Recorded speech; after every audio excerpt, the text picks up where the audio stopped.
Dios me les bendiga, hermanos y hermanas, en esta tarde. Damos gracias a Dios porque hoy estamos de fiesta, ¿verdad? Como dice el pueblo, hoy estamos de fiesta con Jesús y estamos también alegres en este lugar, creyendo que es el mejor lugar donde nosotros podemos estar en este día, ¿verdad? Me gustaría, antes de más, darle la bienvenida al hermano Gregorio, que hoy lo llamamos a nosotros. Nuestro hermano viene del milagro y el día de hoy nos da la oportunidad y el gran privilegio de tenerlo con nosotros en esta hora. Y también, como ya lo han mencionado los hermanos, me gustaría darle la bienvenida a los hermanos del Ministerio de la Iglesia del Jordán. Amén. Hoy nos hizo falta como la mitad, creo yo, ¿verdad? Que los demás se fueron de vacaciones, pero hoy los tenemos con nosotros y de verdad me siento muy alegre de que nos acompañen. Amén. Para los que no sabían, mi primo Abel y su esposa Vicky, de verdad,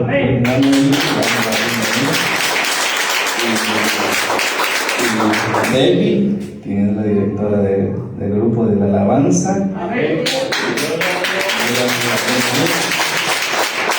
Y el hermano Fercho. Amén.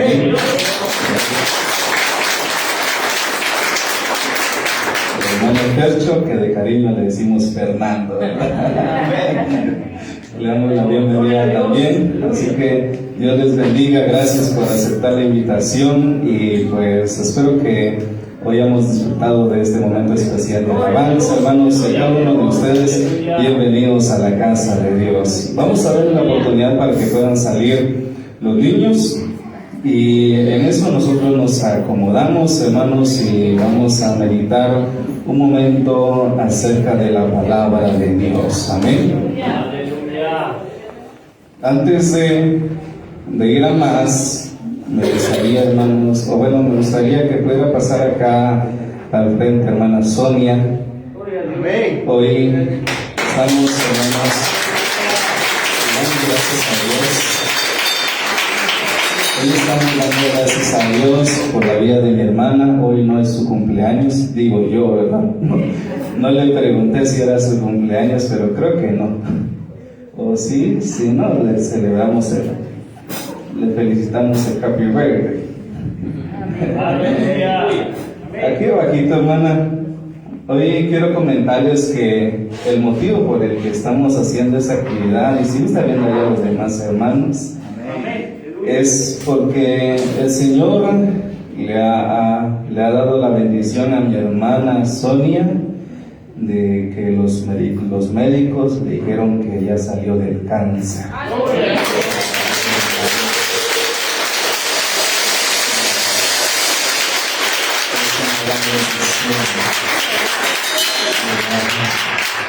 Así que hay gratitud en la vida de mi hermana por lo que Dios ha hecho en su vida, ¿verdad? Yo creo que la vida de mi hermana Sonia es un gran testimonio, ¿verdad? No me dijo que lo dijera, pero tampoco les voy a contar toda la información. Ahí vienen otro día y les cuento tranquilos. Mi hermana Sonia hace unos años tuvo un derrame, si no estoy mal. Mi hermana ahorita me va a decir si no es cierto. Tuvo un derrame y gracias a Dios el Señor ha ido restaurando su salud hasta el día de hoy.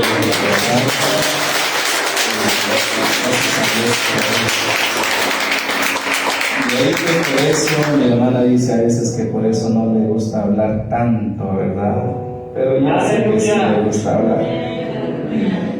Y después, a raíz de todo lo que pasó, también cayó en cáncer, pero gracias a Dios, hace unas semanas mi hermana me dio la gran noticia de que los médicos le dijeron que ya estaba totalmente libre para venir a Dios.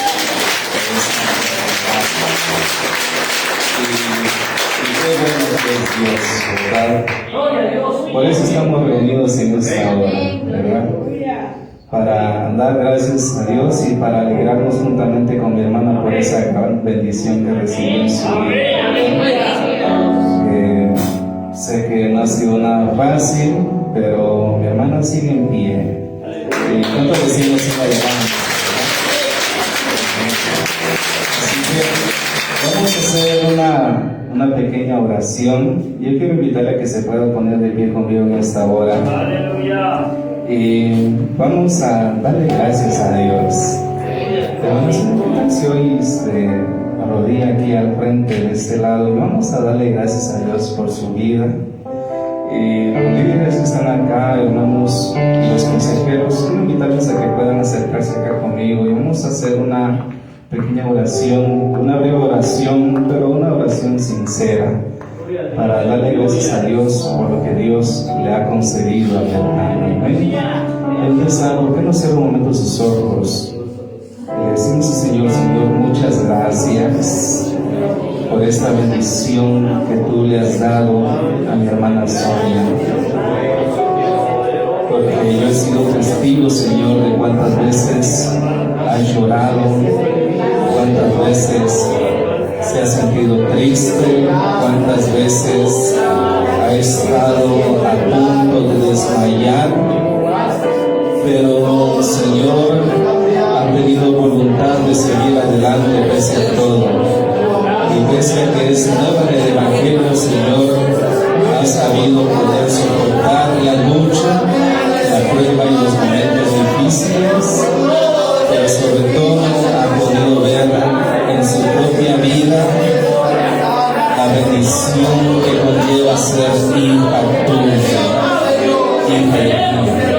Y hoy, Señor, te quiero dar gracias por la vida de mi hermana, porque tú has sido buena con ella y tú seguirás haciendo, Señor, en su vida lo que tú has prometido, Señor, para ella.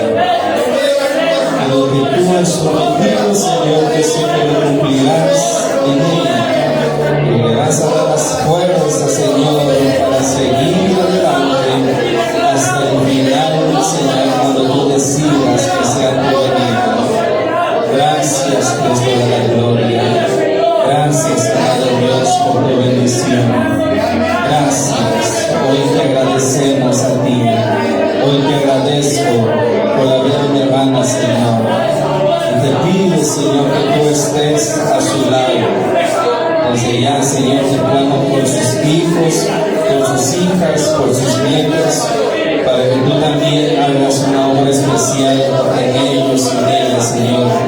Te lo pido con todo mi corazón, en el nombre de Jesús. Gracias, Cristo de la gloria. Amén. Damos la gloria a Dios.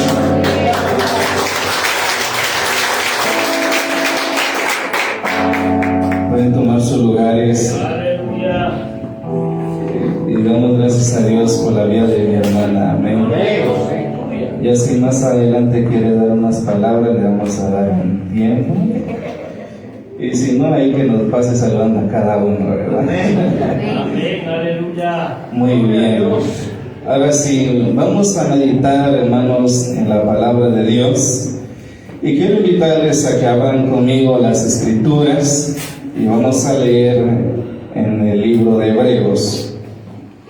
El libro de Hebreos, hermanos, es un libro muy especial.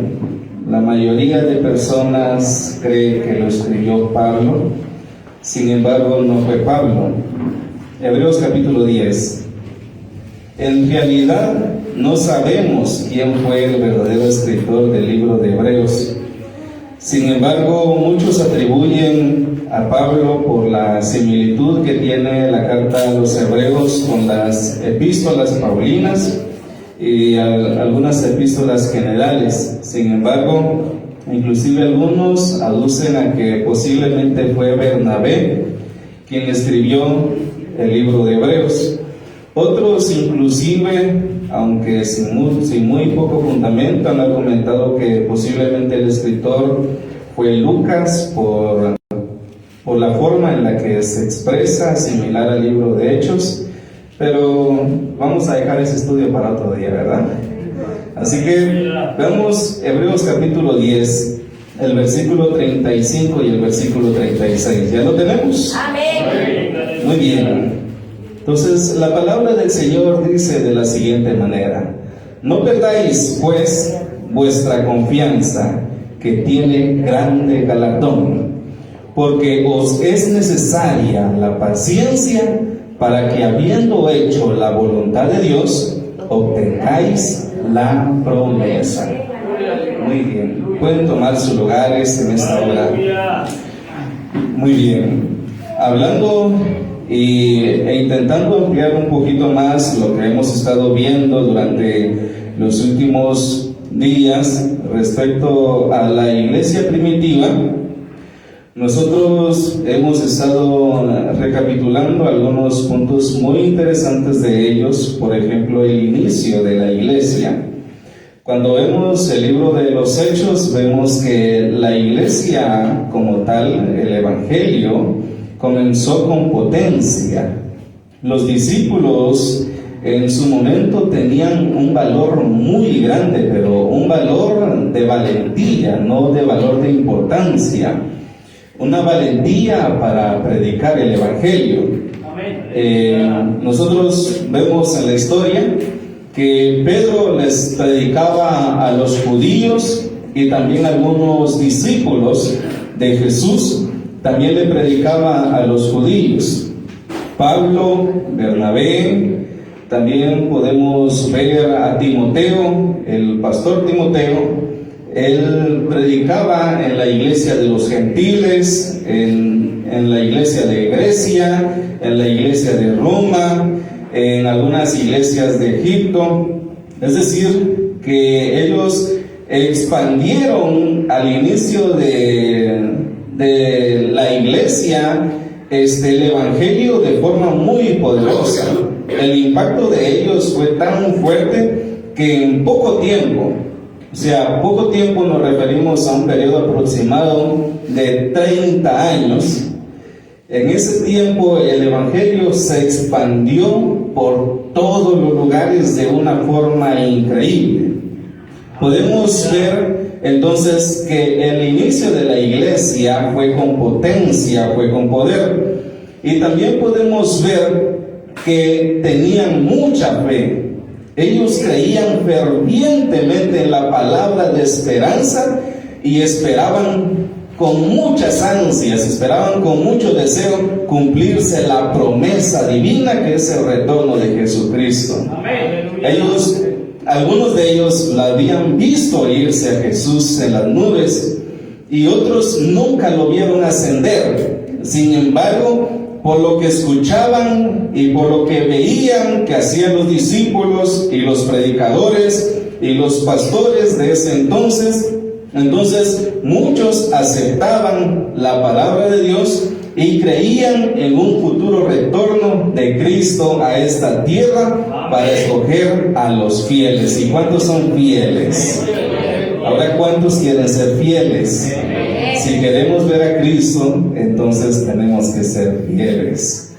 Parte de nuestra fidelidad es permanecer en fe, tener una fe inquebrantable en que la palabra de Dios y en que la figura de Cristo es real. Eso tenía la iglesia primitiva. También podemos ver entonces, en consecuencia a la potencia con la cual ellos iniciaron a predicar y a la fe casi inquebrantable, y por bien decirlo así, inquebrantable que ellos tenían, entonces el evangelio empezó a expandirse. Los discípulos y los primeros cristianos predicaban en las casas, en las plazas, en las calles. Cuando nosotros vemos la escritura en el libro de Hechos, podemos ver que en algún momento a los discípulos les empezaron a decir los del camino, y les empezaron a identificar de esa forma, porque cuando se daba una persecución, algunos discípulos iban y se escondían en las montañas, en las cuevas, en las cavernas y en los lugares inapropiados o en los que no corrían peligro. Pero habían algunos otros que dice la Biblia que iban por las calles e iban predicando el evangelio de Dios. A ellos no sabían cómo identificarlos. Entonces los empezaron a identificar como a los del camino, cumpliendo y tratando de adaptar las palabras que dijo Jesús: yo soy el camino, porque ellos predicaban la figura de Jesús. Después, aproximadamente unos 5 años después de ese suceso, ellos empezaron a expandir su ministerio y el evangelio y llegaron a Antioquía, a la antigua Grecia. Y en Grecia a los cristianos fue cuando se les llamó por primera vez cristianos. Desde ahí empezaron a surgir los famosos cristianitos, ¿verdad? Aquellos, los loquitos que se juntan todos los domingos a las 5 de la tarde para cantarle a un Dios que no miran, pero que sí lo sentimos. Amén. Entonces les empezaron a llamar cristianos, y les llamaban cristianos a ellos porque el mensaje que ellos daban era de un tal personaje que le llamaban Cristo. Y en consecuencia, hermanos, el evangelio empezó a tener un impacto tremendo en la región en la que ellos predicaron. Empezaron, entre otras características de esa primera iglesia, es de que empezaron a tener padecimientos, tanto en Jerusalén como en los lugares alrededor, como en los lugares donde vivían los gentiles. Y bien estábamos estudiando este miércoles, la historia de Bernabé y de Pablo, cuando ellos fueron a predicar a Grecia, a Antioquía. E inclusive ahí en un lugar remoto, cuando ellos empezaban a dar la palabra, había una oposición y una persecución para ellos. Hubo padecimientos, pero entre lo más trascendental del padecimiento del pueblo cristiano en ese entonces, se dio principalmente en Roma. En Roma nosotros podemos ver la historia de Roma, y ustedes pueden investigar a los historiadores de Roma, que ellos lo que comentan es que a los cristianos les quitaban sus pertenencias. Por el hecho de ser cristianos, ellos tenían la lamentable situación de perder sus pertenencias. Si eso sucediera en este tiempo, hermanos, no sé cuántos al ver la policía enfrente de nuestra casa diríamos que ya no somos cristianos. Porque a estos cristianos, a estos primeros cristianos, llegaban y le tocaban la puerta a su casa y le decían: ¿usted es fulano de tal? Sí, yo soy. ¿Usted es cristiano? Y ahí era la pregunta, porque sabían, si decía que sí, esa era la última vez en la que había estado en su casa, esa había sido la última vez en la que había tenido su carro, esa era la última vez en la que había tenido su negocio, esa era la última vez en la que había tenido todas sus pertenencias, porque inmediatamente que decía que sí, le quitaban todas las posesiones que tenía. Ese era el padecimiento que vivían. Les quitaban sus pertenencias. A los que bien les iban, les quitaban sus pertenencias. De ahí, ¿qué pasaba después? Algunos otros los metían presos, los metían a la cárcel sin ninguna justificación. No había en ese momento ninguna ley que pudiera condenar a la iglesia cristiana y a los cristianos que por ser cristianos los pudieran meter a la cárcel. Sin embargo, dentro de ese vicio que había en ese momento y dentro de esa sociedad tan cegada por Satanás, a muchos cristianos los metían a la cárcel. Algunos otros los metían a la cárcel, les quitaban todas sus posesiones, y después el imperio romano aprovechaba el bien que tenía ahí metido en la cárcel y los ponían a trabajar. Y entonces los obligaban a trabajar sin ningún goce de salario. Es decir, no solamente habían perdido todo, los habían metido injustamente a la cárcel, sino que además de eso los ponían a trabajar sin recibir ningún beneficio, muchas veces en las peores condiciones de vida. Ellos trabajaban bajo el sol, sin un alimento adecuado, sin un servicio adecuado, casi desnudos, con las prendas más pequeñas que podían tener y en las condiciones de ética más lamentables que podían recibir. Mientras ellos estaban en eso, entonces también sufrían azotes. Amén. Y los mutilaban. ¿Qué tal esa iglesia, verdad? ¿Qué tal? Aleluya. ¿Qué tal ser evangélico en ese entonces, hermano? Dios. Era tremendo. Los azotaban. Cuando nosotros vemos la historia de Pedro y Juan, cuando ellos entraron al templo, dice que ellos, por predicar el evangelio, los metieron presos, y después de haberles dado algunos azotes, entonces los sacaron de la cárcel. Ellos, hermanos, empezaron a tener un padecimiento muy tremendo. También, ¿qué más? Esa primera iglesia, entre los padecimientos que tenían, es que los enviaban a algunas islas para cumplir condenas. Y es lo que nosotros vemos con la historia de Juan el apóstol, que cuando él fue capturado, en vez de ser lacerado, en vez de ser azotado, lo que hicieron fue que lo enviaron a la isla de Patmos. Y ahí es donde él empezó a cumplir su condena.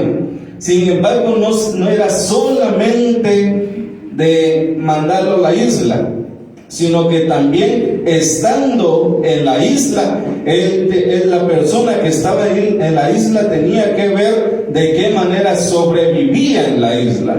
Muchas veces las islas en las que ellos eran enviados por ser cristianos eran islas donde había mucho azufre, donde había mucha pestilencia, donde había muchas situaciones terribles que ellos podían tener. Y muchas veces cuando estaban en las islas eran donde morían, deshidratados por no haber comido, porque no tuvieron las condiciones necesarias para poder tener una vida medianamente estable. Amén. Eso fue lo que vivió la primera iglesia, hermanos. Parte de los padecimientos. Aleluya. Y finalmente, a algunos de ellos en ocasiones los mataban. A muchos de ellos, a muchos de los cristianos los mataban. Aproximadamente entre el primer siglo y el tercer siglo de la era después de Cristo, en la historia nosotros podemos ver que aproximadamente más de 100,000 cristianos en ese tiempo fallecieron, perdieron la vida por causa del evangelio. Ahora avancemos un poquito más, y me gustaría que a partir de ahorita se pueda concentrar un poquito más conmigo en esta palabra. Amén. En el año 64 después de Cristo ocurrió una situación muy tremenda en Roma. Hubo un gran incendio. La historia lo conoce como el gran incendio de Roma. ¿Qué fue lo que sucedió? Nadie sabe el origen del incendio. Algunos dicen que afueras, a una esquina de la ciudad de Roma, había un lugar donde habían ciertos perfumes y ciertas cosas que fue lo que provocó que se incendiara. Pero otros aducen también a que fue el emperador romano Nerón el que provocó el incendio. Cuando se dio esa situación, entonces empezaron a intentar ver y a culpar a ver quién había sido el responsable del incendio. Y muchos empezaron a culpar a Nerón, que él había sido responsable, porque argumentaban que mientras estaba el incendio, él estaba en su palacio bien feliz. Y también lo dicen de esa forma, porque precisamente el lugar donde fue el incendio, después él lo utilizó para construir uno de los palacios más profanos que la historia ha tenido. Pero cuando en este caso, Nerón se vio confrontado por Roma y por la nación. Entonces, él le empezó a echar la culpa a los cristianos. Y entonces los cristianos ya no solamente eran culpables y padecían por causa del evangelio, sino que también padecían por culpa de Nerón y por consecuencia de las palabras que Nerón había dicho. En ese momento empezó a suceder, hermanos, una persecución a la cual la historia le llama la primera persecución, la primera gran persecución de los cristianos, donde el emperador romano levantó un edicto para que todo aquel que se dijera a sí mismo ser un cristiano fuera arrestado y fuera metido preso a la cárcel.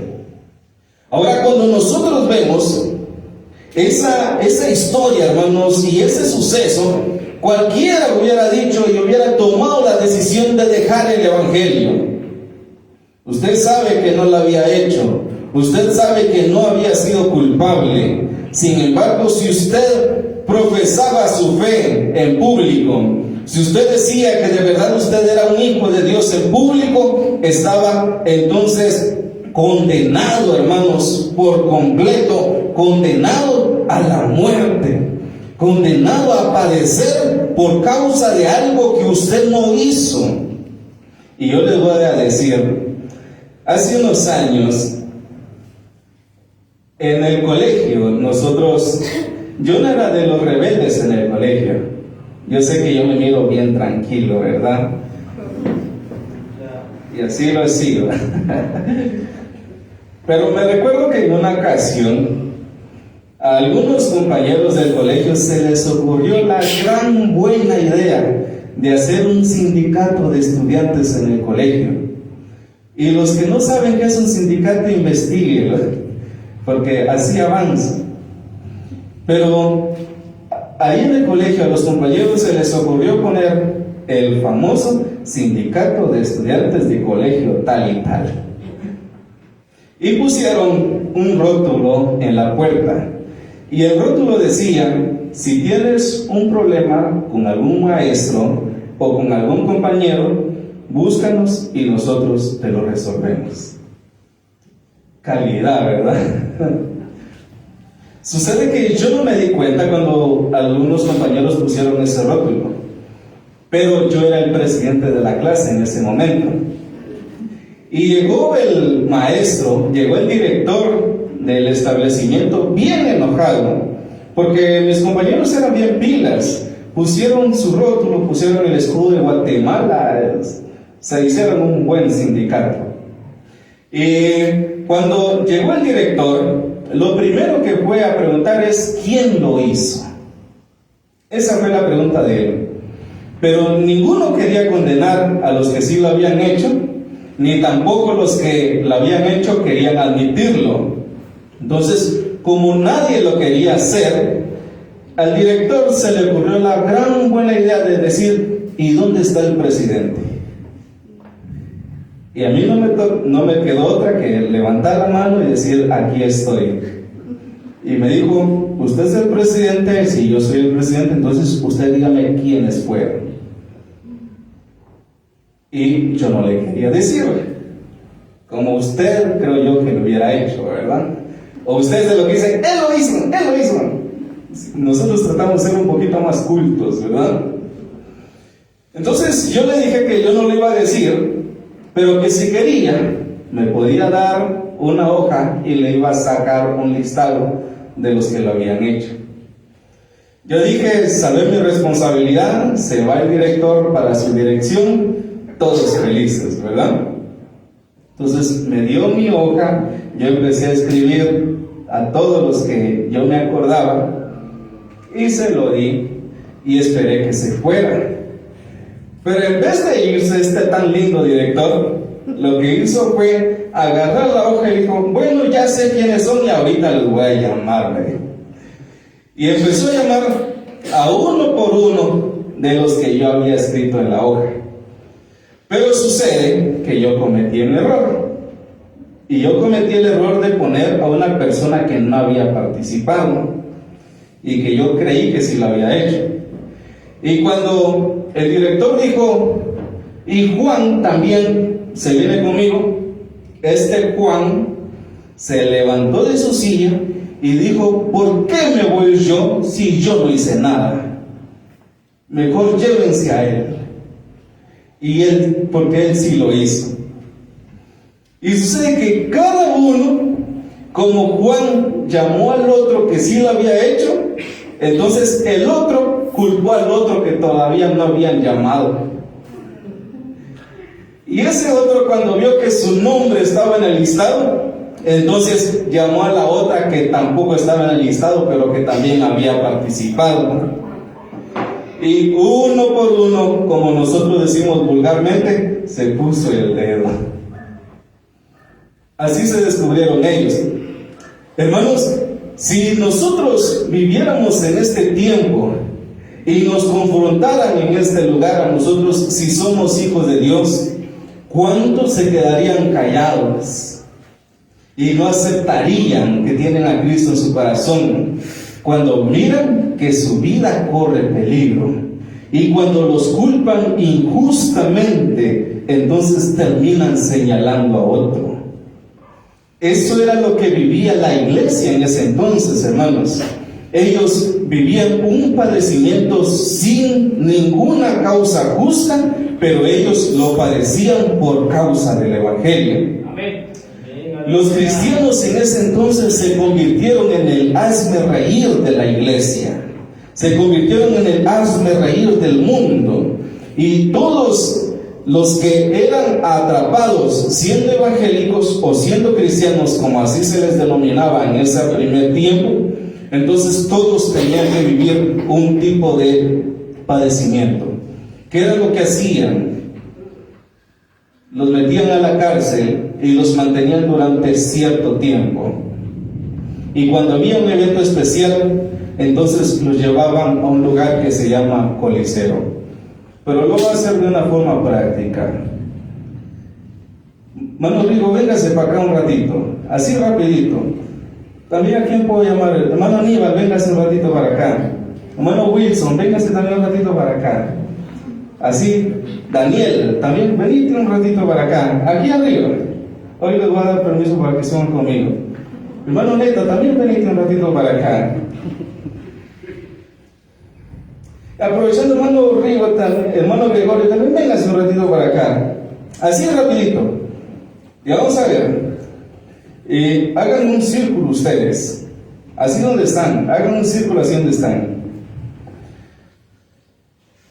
Y hoy nos vamos a imaginar que no estamos en el 2023. Hoy nos vamos a imaginar que estamos en el año 64 después de Cristo, donde está la primera iglesia. Ellos son la primera iglesia, son la iglesia primitiva, son la primera iglesia de Cristo. Pero no están en una iglesia como estamos ahorita, sino que ellos están en un estadio. Y alrededor de ellos, hermanos, hay mucha gente, así alrededor de ellos, que los está viendo. Ellos, por ser cristianos, tienen semanas de estar en las cárceles, semanas de estar sin comer, tienen muchos días de estar sufriendo por ser cristianos, ni siquiera por ser malos, sino por ser cristianos. Y ellos están ahorita en el Coliseo, en un lugar que se llama Coliseo, que es como un estadio, y ellos están a punto de morir. Porque eso era lo que pasaba cuando los enviaban al estadio. Cada persona, cada cristiano que llegaba al estadio era porque iba a morir. La pregunta es, ¿se quieren arrepentir de ser cristianos?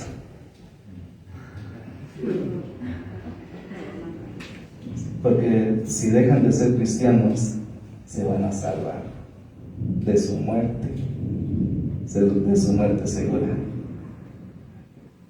Pero si dicen que sí quieren seguir siendo cristianos, que sí profesan su fe, entonces empiecen a clamarle a este su Dios que los libre.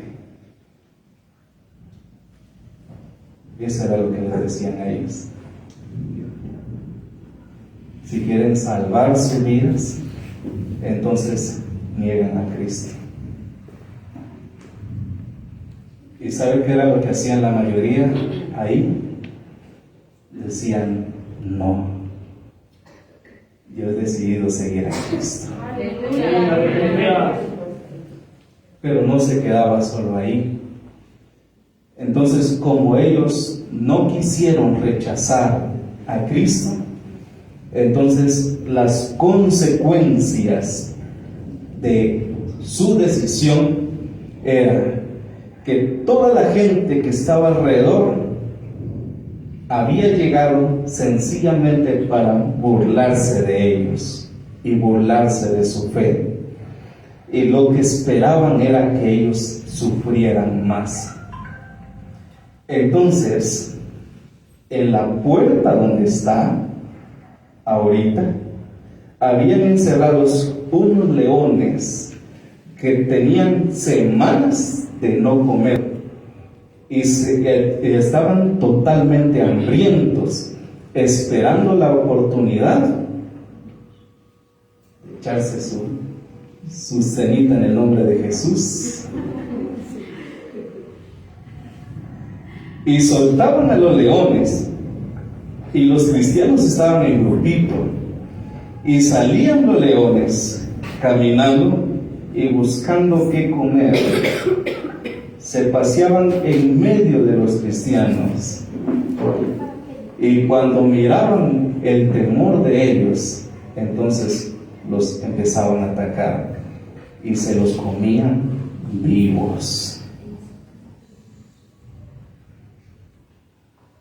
Ahí no importaba, hermanos, si habían solo hombres, no importaba si habían mujeres, no importaba si habían niños. Sencillamente lo que importaba era que fueran cristianos. Devoraban a los bebés en brazos, devoraban a los niños pequeños, devoraban a las mujeres, devoraban a los hombres, los leones. Y esa era la última vez en la que los hermanos cristianos habían estado en vida. ¿Qué tal, verdad? Amén. Yo digo que pueden pasar, si no van a pensar que van a venir leones de verdad. Aleluya. Eso era lo que pasaba en esa iglesia. Amén. No pasaba otra cosa más. ¿Saben qué sucedía con los cristianos en ese tiempo? Cuando se descubría que eran cristianos, los metían a la cárcel y los sacaban de noche de la cárcel. Y cuando era de noche, los ponían en el patio de Nerón y les prendían fuego. Les prendían fuego y era la risa de ellos poder burlarse de los cristianos en llamas. Y decían, qué buenas luces tenemos hoy. Y eran los cristianos que se estaban quemando. Ahora, en esa etapa en la que estaban viviendo estos cristianos, el escritor a los hebreos le escribe estas palabras que hemos tomado al inicio. Pero también me llama la atención cuando nosotros vemos a Pedro. Pedro también les habla a esos cristianos. Veámoslo, primera de Pedro, capítulo 4 y el versículo 12. Ahí dice, primera de Pedro, capítulo 4 y versículo 12. Amados, no os sorprendáis del fuego de prueba que os ha sobrevenido, como si alguna cosa extraña os aconteciese, sino gozaos por cuanto sois, que dice la Biblia, participantes de las fiestas, de los cumpleaños, de las acciones de gracias. ¿Qué dice la Biblia? Por cuanto sois participantes de los padecimientos de Cristo, para que también en la revelación de su gloria os gocéis con gran alegría. Si sois vituperados por el nombre de Cristo, sois bienaventurados, porque el glorioso Espíritu de Dios reposa sobre vosotros. Ciertamente de parte de ellos Él es blasfemado, pero por vosotros es glorificado. Y usted glorifica a Dios por eso, hermano. Veamos, cuando las personas intentaban hacer sufrir a los cristianos y blasfemar por medio de esa situación el nombre de Dios se glorificaba por causa del padecimiento que vivían los cristianos. No pasaba otra cosa más, que tal vez el Señor en el cielo decía: este es mi verdadero hijo, esta es mi verdadera hija, el que de verdad es luchador. Dice: así que ninguno de vosotros padezca por homicida o ladrón o malhechor o por entretenerse en lo ajeno. Pero si alguno padece como cristiano, no se avergüence. Si a usted lo insultan por ser evangélico, no se avergüence, no se sienta mal. Si a usted lo maltratan por ser cristiano, no se preocupe, está en buen camino, no se preocupe, está muy bien.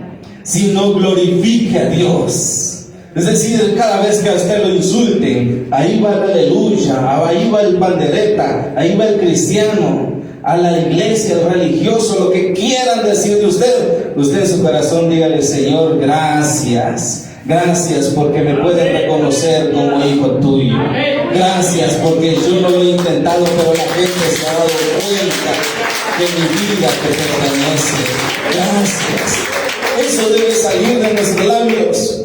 Dice: porque es tiempo de que el juicio comience por la casa de Dios. Y si primero comienza por nosotros, ¿cuál será el fin de aquellos que no obedecen el evangelio de Dios? Y si el justo con dificultad se salva, ¿en dónde aparecerá el impío y el pecador? De modo que los que padecen según la voluntad de Dios encomienden su alma al fiel Creador y hagan el bien. Aunque les digan aleluya, aunque les digan lo que quieran decir, ustedes hagan el bien. Ustedes tengan un buen comportamiento, ustedes actúen como verdaderos cristianos. Qué palabras tan motivadoras. ¿Qué era lo que había sucedido? Los hermanos sabían que tenían que morir, sabían que en algún momento iban a padecer y su fe se les estaba acabando. Al ver el sufrimiento que conllevaba ser hijo de Dios, al ver lo que representaba ser discípulo, nosotros, hermanos, nos debilitamos tan fácilmente. Nosotros nos dejamos caer tan fácilmente. Por la misericordia de Dios, esta palabra también está para nosotros. Sin embargo, esta palabra es para aquel que ha padecido por la causa de Dios. Y los discípulos estaban a punto de desmayar. Sin embargo, Pedro les envía estas palabras: tengan ánimo. Aunque padezcan, ustedes alégrense por eso. Gloria a Dios. Después en Hebreos capítulo 10, nosotros vemos la palabra de motivación que también se les expresa a los hermanos que sufrían por causa del evangelio. Y vamos a terminar con esto. Veamos Hebreos capítulo 10. Primero, el escritor les dice unas palabras muy poderosas, versículo 30. Pues conocemos al que dijo: mía es la venganza, yo daré el pago, dice el Señor. Y otra vez el Señor juzgará a su pueblo. Y el versículo 31: horrenda cosa es caer en manos del Dios vivo. Primero les da la palabra de motivación y dice: tengan cuidado a aquellos que les hacen daño a los cristianos. Tengan cuidado a aquellos que les hacen daño a los hijos de Dios, porque horrenda cosa es caer en manos del Dios vivo. porque ellos sabían la palabra que dice en el libro de Salmos, que Él habita bajo el abrigo, que los que habitan bajo el abrigo del Altísimo morarán bajo la sombra del Omnipotente, que Él es nuestro protector, que dice la Biblia que caerán a nuestro lado 1000 y 10,000 a nuestra diestra, pero a nosotros no nos llegará. Y porque las palabras de Jesús dijo: cuidadito de aquel que hiciera caer a uno de mis pequeñitos. Sencillamente las palabras del escritor fue recordarles que tenemos un Dios poderoso. ¿Y cuántos tienen un Dios poderoso? Tenemos un Dios poderoso. Les recuerdan que tenemos un Dios poderoso. Pero después, versículo 32, dice: pero traed a la memoria los días pasados, en los cuales, después de haber sido iluminados, es decir, después de haber reconocido que Cristo es el Rey de Reyes, dice la Biblia, sostuvisteis gran combate de padecimientos. Por una parte, ciertamente con vituperios y tribulaciones fuisteis hechos espectáculo, y por otra, llegasteis a ser compañeros de los que estaban en una situación semejante. Porque de los presos también os compadecisteis, y el despojo de vuestros bienes sufristeis con gozo, sabiendo que tenéis en vosotros una mejor y perdurable herencia en los cielos. Veamos el versículo 37. Dice: porque aún un poquito, es decir, esfuércense un poquito más, échenle ganas un poquito más, y el que ha de venir vendrá y no tardará, mas el justo vivirá por fe, y si retrocediere no agradará a mi alma. Es decir, el escritor les hace recordar las veces en las que lo sacaron de sus casas por causa del evangelio, en las que perdieron todo. Y dice la Biblia que ellos lo perdieron gozoso. Ellos fueron despojados de sus pertenencias, pero no iban así de: ay, qué triste que lo haya perdido todo, sino que iban así diciendo: gracias Señor, porque tú lo has permitido. Gracias porque me es un honor a mí ser hallado fiel ante ti. Esas eran las palabras de los discípulos. Ellos habían vivido vituperios, ellos habían vivido situaciones difíciles, y cuando se les estaba acabando las palabras, cuando se les estaba acabando las fuerzas y la fe, le dice el escritor, versículo 35: no perdáis pues vuestra confianza, que tiene grande galardón. No dejemos de confiar en Dios, en que de verdad la palabra de Dios es real, que de verdad la promesa de Dios se va a cumplir en nuestras vidas. Amén, aleluya. Me dice el versículo 36: porque os es necesaria la paciencia, para que habiendo hecho la voluntad de Dios, obtengáis la promesa. Algo que necesitamos, hermanos, si queremos ser hallados fieles ante Dios, es tener un poco de paciencia y esperar en Dios. Esperar en el tiempo de Dios. Esperar en que Dios va a ir siempre a nuestro lado. Dice la Biblia que ellos esperaban la promesa de Dios. ¿Y cuál era la promesa de Dios para ellos? La mayor promesa no era librarlos. La mayor promesa no era sacarlos de la cárcel. La mayor promesa, hermanos, que nosotros tenemos es Cristo. Y su retorno. Ellos estaban padeciendo, ellos estaban en las cárceles, ellos morían esperando a Cristo. Nosotros, hermanos, debemos de esperar esa promesa. La promesa más grande para nosotros como hijos de Dios es esperar la venida de Cristo, es poder verlo cara a cara, hallarnos delante de Él y decirle: Señor, yo sí que luché, me costó un montón, casi estuve a punto de desmayar, Dijo el salmista, casi resbalaron mis pasos, pero aquí estoy. Aquí estoy. Eso, hermanos, es lo que nos debe de motivar a nosotros a seguir adelante. Después, en el capítulo 11, habla de los héroes de la fe. Y entonces ahí sí están todos los que murieron por causa del nombre de Cristo. Dentro de 30 años, si Cristo no ha venido, espero que también puedan hablar de usted como un valiente, como un esforzado, como un fiel a Dios. Que esa palabra, hermanos, venga a fortalecer nuestra vida y nos insista y nos motive, hermanos, a que nosotros sigamos adelante, no esperando la recompensa de esta tierra, sino esperando la promesa que es Cristo. ¿Cuántos esperan a Cristo? Amén. Esperemos a Cristo. Yo quiero invitarle que se ponga de pie conmigo en esta hora. Vamos a hacer una oración. Dice la Biblia que en todo el mundo hay cristianos que están padeciendo.